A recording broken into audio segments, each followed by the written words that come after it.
everyone, and welcome to Real Unstructured, where we bring you inspirational spotlights to keep you radical, empowered, authentic, and living in the Word. I am your host, Narissa, and this is a platform specifically designed for millennials to showcase their God-given gifts and talents with the world, who have used unstructured, unconventional, and unapologetic means to pursue their dreams. Now, today's guests, we have two today.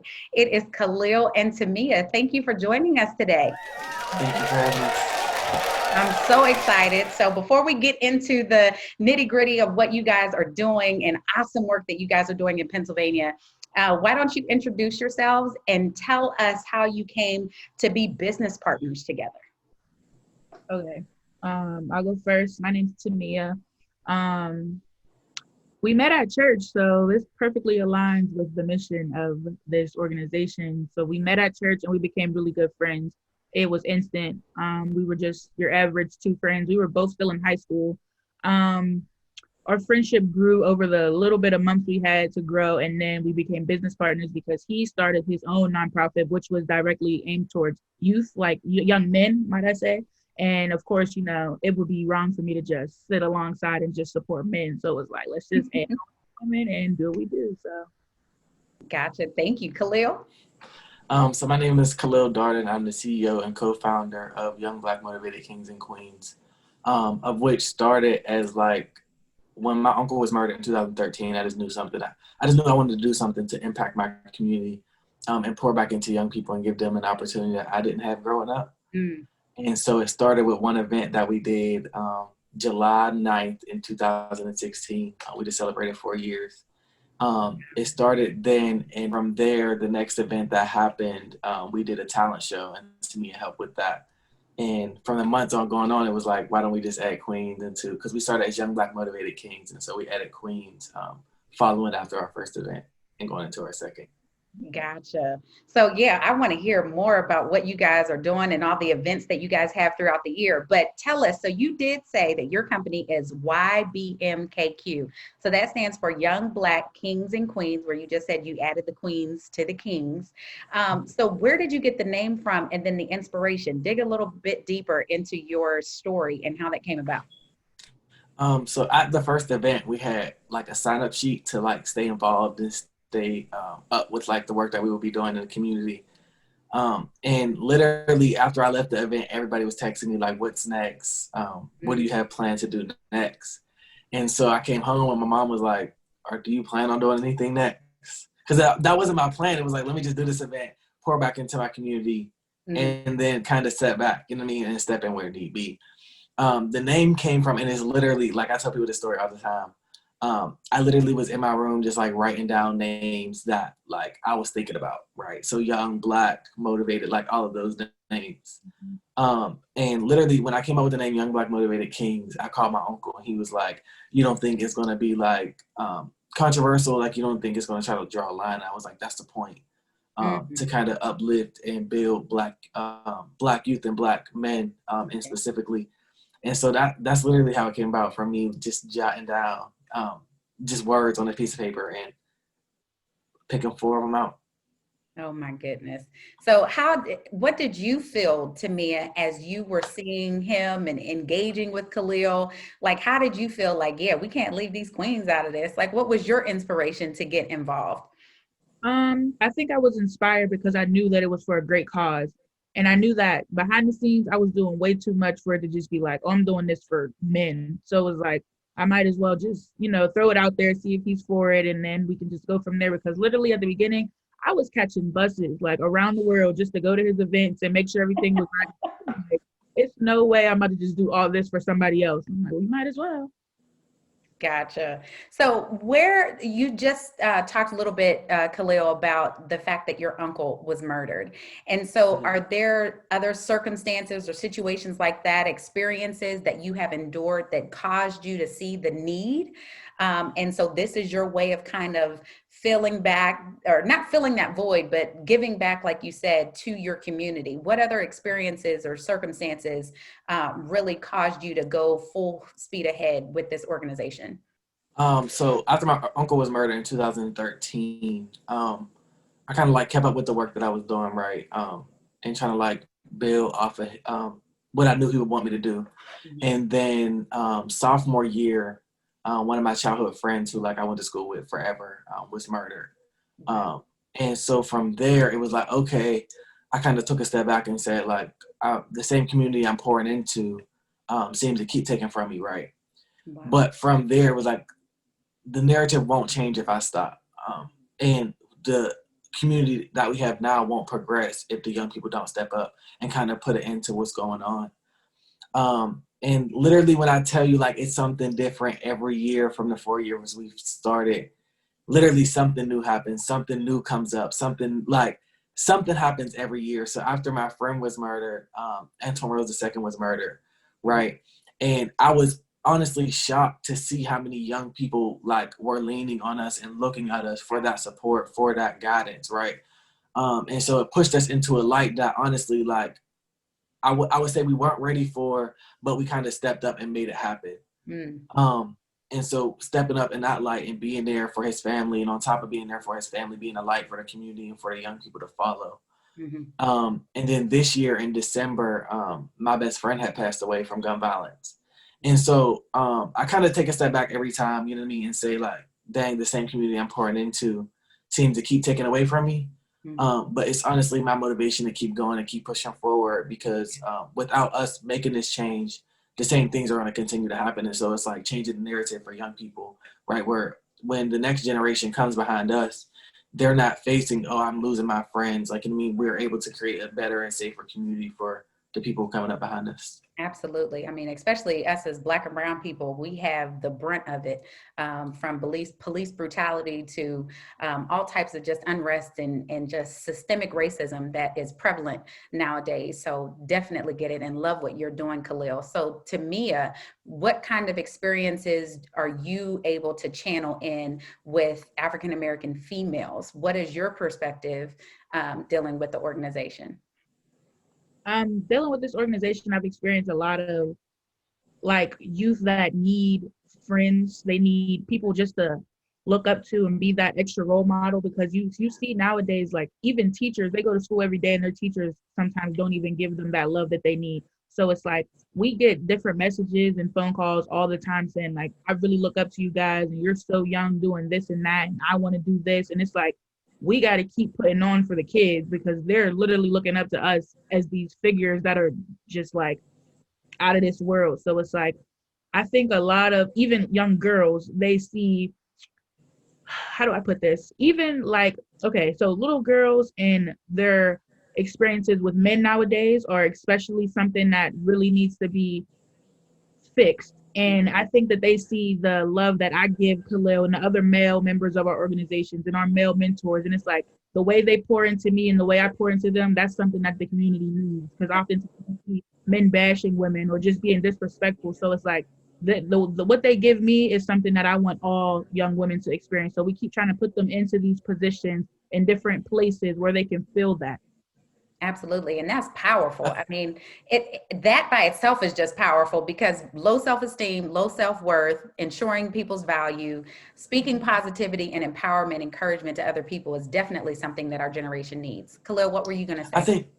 I think too, people look at like business relationships and like men and women are working together as in like, oh, they have to be in a relationship. Oh, they have to be like married, you know what I mean, in order to make business work. And I think we kind of changed that narrative, right? Like a number of people that ask us like, oh, are y'all together? Like, it's literally like outrageous, right? But being able to create that narrative where like we're a family that literally just wants to love and pour into our community outside of being in like personal relationships and things like that. We want to kind of create the narrative for young women and young men to where you guys can work together and build entrepreneurial endeavors without actually being together or being in a relationship. I love that. Breaking stereotypes. I mean, y'all really are doing the thing. Like, geez. So, okay, we talked about the background and your experiences. Now tell us exactly, what are you putting on every year?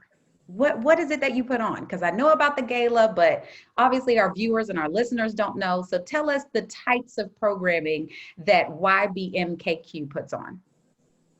Okay, so our two main things would be the gala, which is in about June every year, except this year because Miss Rona. But the gala is our black tie affair. It's a very formal event, and we try to have about 3 to maybe 5 speakers every year just to come and pour into the youth. We have a very diverse crowd from young to old, and they usually just give their own spiel of life, something to be encouraging to the people in the crowd, to share their stories.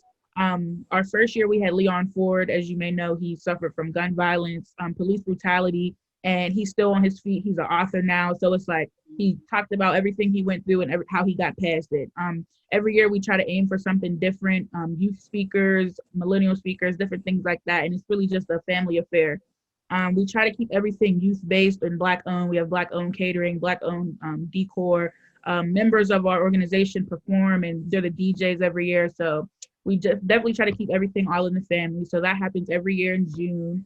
Our next big event will be the toy giveaway. Every year that really grows. We started out just traveling to people's houses and giving out maybe like 10 to 20 toys for their age group. And last year we were able to give like 2,000 toys. We hosted an event at the Grayson Center on the Hill. It was Grinch themed. We had like decorations, coloring giveaways, haircut giveaways, free food. Yeah, that was crazy. Like, it was just amazing seeing all of that different stuff and how you could really impact someone's life. My favorite thing to tell people was that maybe in our first year of doing this, when we were in like rental cars going to people's houses, we met a boy. His name was Remington, and someone reached out to us basically saying, you know, his family was in need because they had went through something previously, and of course they were first on our list. We traveled to his house, and he was like the happiest person in the world because we gave him a Spider-Man scooter. And I'm like, this is crazy because sometimes we don't realize what we have, and the fact that we're able to pour into these different families is amazing. And he has actually been at all of our toy drives since the first time we met him, and he remembers us and he loves us, and it's like, wow, we are really making a change in this little boy's life. So yeah, those are our two biggest events. We try to give book bags every year. We had annual book bag giveaways, but when Antoine Rose was murdered, we tried to combine that with his annual community day where we gave book bags away at his event. And now, you know, the Rona hit again. So this year we actually did iPad giveaways for people to do remote learning. And yeah, so we only really have like 2 major events, but we try to do different things throughout the year just to keep people engaged with our organization. So yeah, if I'm missing something, back me up because I'm tired. I think the biggest thing for me, because like Tamia said, when we first started the Christmas giveaway, it was literally like we opened up. I had reached out to Sneaker Villa, and they had gave us like a box of toys, right? And so it was like, okay, how do we divide this up? And Tamia and I went and bought like extra little stuff. And like she said, we served Remington's family the first year, and then this year, like for me, it was like one of those like moments where you step back and kind of see the work that you have been doing. Because like to see him come and remember us and like still want to be around, you know what I mean? And even though like his family is in a better place now than they were before, him still willing to like and want to be around us. It was like super exciting for me. Even like the black tie, it literally like the first year there was probably like 30 people there. And last year we served about like 200, 250. Wow. So I can say like to sit, like literally when me and Tamia walked on the stage last year, we was like, we did not know this many people were here. Wow. Like it was to the point where we had to like, Tamia wasn't dressed yet and neither was I. And we had to go in the back and like sneak through everybody to get ready. And it's like, I think that even this year, like even with coronavirus going on, we received like our most funding that we've started in like 4 years. And we received almost like $45,000 in funding, right? And even looking at that, we got even like our financial letters and stuff like that. It was like, this is crazy that 4 years ago we were starting GoFundMe's to have events. We were reaching out to people to try to sponsor events, and now we're able to even sponsor other young people and put on our own events. So I think for us, it's just keeping it youth centered, right? Like, even though we're getting older, even though we're going to college, still putting on for our city and putting on for the young people here because we know the obstacles that we had to jump to get where we are and to where we want to be. And so it's to continue to provide opportunities for other young people. Wow, that is such a blessing. I mean, y'all are inspiring me. Goodness. I mean, I remember, so y'all from my home city. I live in Dallas now, but y'all my home city, Pittsburgh, Pennsylvania, and y'all are really just doing it big. And we need to shed a light on organizations like yours. So that's a great segue, Kahlil, into my next question as far as how you are going about getting your funding and your sponsorships. So what are you doing now? Like you said, was different than before. So before you were starting GoFundMe pages, now are you sending out letters or are people just contacting you? How are you getting your funding sources to put on these events around the city? So we received our first grant in 2018 from the Opportunity Fund. And literally we only got $5,000. And it was crazy because that year was a year that like we were trying to upgrade the block tie. Like every year we think, like I'll call Tamia, like literally, and like we'll both be like, literally right after we finish the event, we'll talk and be like, how can we make next year better? And so every year it's about going up. And so One Hood was our fiscal sponsor from 2017 on. And there's like, they provided us with a lot of financial support. But when we were able to get and write our first grant, that was a really big step. Wow. And I think what makes, right now we're writing grants and we still secure sponsorships from different places like that. But I think funders now look at us and say, okay, they were doing this much work without funding. How can we support you? Like I'll never forget, I was at school. Tamia was able to be in person for a funding meeting that we had.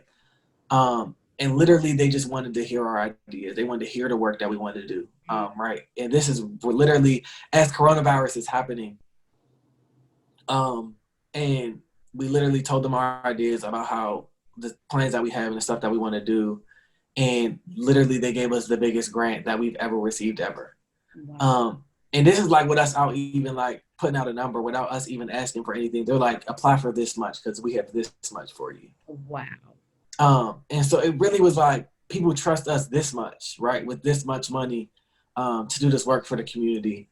And it's honestly like it's like breathtaking for real. Like when we look back and look over our funding, it was like, this is crazy. Because 4 years ago, like we would have never thought to be here.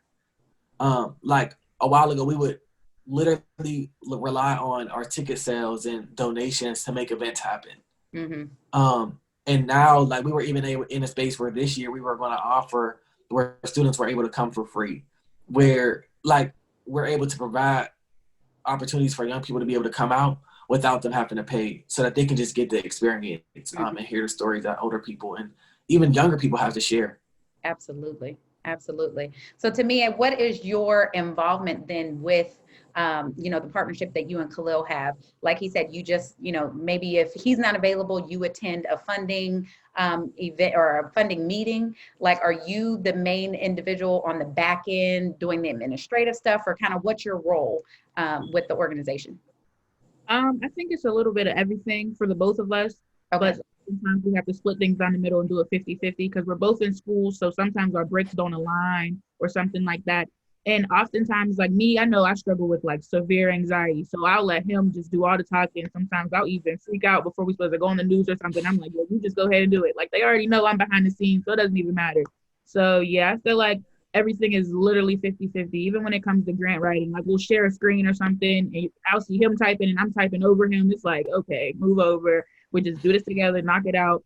So yeah, this is one thing that I can say that we do everything together except social media. I handle all of our social media. That's Look, I love it. Yeah, because I'm not a social media person. I hate social media. I got somebody else doing that stuff for me. Yeah. Literally, Tamia sends me graphics and captions like post this at this time and go from there. It's not my expertise. I could write a grant, I could go to a meeting, I could do a news any of that. The social media, not for me. Oh my goodness. So one more question for you guys. Now, when you're talking about all of the events and things that you're doing, this isn't something that you just had the experience. This is something you just jumped in and figured out and learned along the way. So when it comes to grant writing, when it comes to being able to sit down and have a business meeting with somebody who wants to sponsor you or you're asking for funding, what was that learning curve like? How did you guys get the knowledge and the expertise to be able to move forward in what you're doing? I think he picks up where I lack and I pick up where he lacks. We both came into this with different experiences with different things, even with the whole social media thing. That's what I'm in school for. So it's like, okay, I can put that into this organization, and you learned how to write the grant first, so you can just put me onto that. So that's how everything really maneuvers in this whole organization. And I feel like when we first started with things, everything was a learning experience. We never had experience doing press releases for our organization, or even being on the news, talking to people, being in these meetings. So it's like our first time was just, we just had to wing it and go in for it. And it's like, once you realize what you're good at and what you're not good at, you just learn to perfect it, and you're just learn to be good at it. And I remember, like, in the beginning, Kahlil was never good at talking to people. So I was always the one, like, here, just give me the microphone. Like, don't even say anything. I got it. Or just join in. So it's like, now you see he's doing this thing so fluently. And it's like, it took 4 years to get here. So it's like, really had to learn. Wow. I think, and it's like you said, like, we bounce really well off of each other. Even in our business meetings, like, if it's weird. It's weird how it happens. Like, if I freeze up, Tamia is ready to, like, pick up and go on, and it's the same, like, vice versa. Because I think we literally are like 50-50, and we combine well. Where it's like the spaces that she's not good in, I'm good in. The spaces that I'm not good in, she's good in. So it's like I don't know. It's really like a match made in heaven, literally. Like, when I tell you, like, the work that we do wouldn't be, like, if it wasn't for one of us, it wouldn't be able to happen. God knows what he's doing. He knows the right connections, the right networks, when, where, the place you need to be. It's always divine providence with God, I'm telling you. So I lied. I do have one more question. So what's next for YBMKQ? What is next? Of course, Corona is running rampant, and this year, 2020, it's for the birds. But what is new? What do you guys see in your future for your organization? So something that we promised one of our funders, and not even that we're doing it just because we promised them that, but something that we want to do, and that was in the works, was we wanted to start a mentoring program where we're able to mentor young people and, you know what I mean, build them up. I would say stay tuned for a surprise that we have for next summer. Okay. But we will probably start to begin an online mentorship program where we're able to talk to people online and, like, just meet with young people, just to be able to guide them through different processes. Like, a lot of people went to college, right? And I think that many people don't look at people their age as mentors, but I promise it helps. Like, there's a lot of people my age that I look up to, and vice versa. So I would say that's in the works. Mentorship program is in the works, whether it's going to be virtual or whether it's going to be in person. The Black Tie and the Gospel Explosion concert that we added this year is rescheduled for next year. I won't announce when we're having it, but yeah, it's going to be big. Okay. And so I would just say stay tuned, don't count us out, and stay encouraged even with everything going on. The work that you want to do is still there. Business opportunities are there. So just take those. Love it. Love it. Now, how can everybody get in contact with you? Of course, we'll show at the end of the credits all of your social media pages and then website, but how can people get in contact with you if they want to learn more and support the initiative that you are doing? So we have a contact tab on our website. I want to say it's on the right side of our website, where they can contact us, and we get all the submission forms, and we'll reply back. But if you need to get in contact with either of us directly, my email is kahlil@onehood.org. It's KAHLIL@onehood.org, the number 1.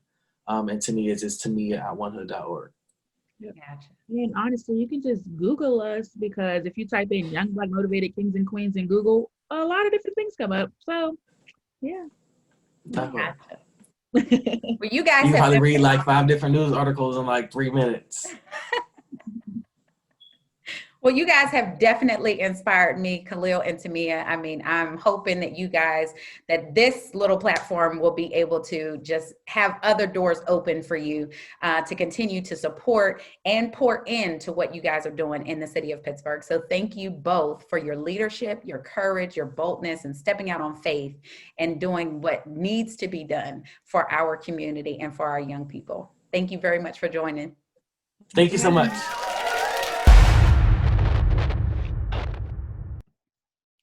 And now it is time for our Rebel Faith moment. I want to thank Kahlil and Tamia for joining us today on this episode. And let me tell you, I have been inspired, and I hope that you have too, inspired by the work that they are doing and helping so many young people around this country, and specifically in the city of Pittsburgh. We need more young people to be able to shed light. You know, sometimes we don't even want to hear it from our parents. We don't want to hear it from an older individual, an older adult providing that wisdom. But sometimes we can look at the experience and wisdom and guidance of some people our own age to be able to spark an interest, to spark something exciting and new in our lives. And so that's why for today's Rebel Faith moment, it comes from 1 Corinthians 10:31. And it says, whatever you do, do it all for the glory of God. Everything that we ought to do ought to be inspired by God. They didn't have all of the answers. They didn't have every single detail laid out. And sometimes you won't know. You won't know the path that you need to take, but all it takes is for you to lift up your foot and to get moving. You know, dreams are not just to be longed after, but dreams are meant to be lived. I'll say that again. Dreams are not just meant to be longed after, but they are meant to be lived. And that comes from Marshawn Daniels. It is interesting that our lives are meant to be lived. God said that he has given us an abundant life to live life and have that more abundantly. And so we ought to take a lesson from Kahlil and Tamia today, that whatever it is that we have a vision to see, or the experiences that we have gone through, even if it's traumatic like Kahlil, of losing an uncle and then losing friends, things that seem to be taking from him, but he then begins to pour back into his community. All it takes is a mustard seed of faith to speak to this mountain and say that it will be moved. All it takes is a mustard seed. And maybe that mustard seed is for you to give some encouragement and build someone's self-esteem. Just like Tamia was saying, that there are young women, young girls who need to understand that they are valued, that they are worth more than what this world may say, how they are treated by men and some of the things that they are doing, that we need to be able to have more self-worth and integrity for ourselves, have a better character of all that God has given and possessed us with. And the same thing with Kahlil and how their partnership is together and how they are creating a new narrative, that you don't have to be together in a relationship or an intimate relationship with someone just to be able to be business partners.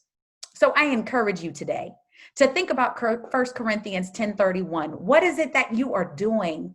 And are you doing it for the Lord? Is it really for God's glory?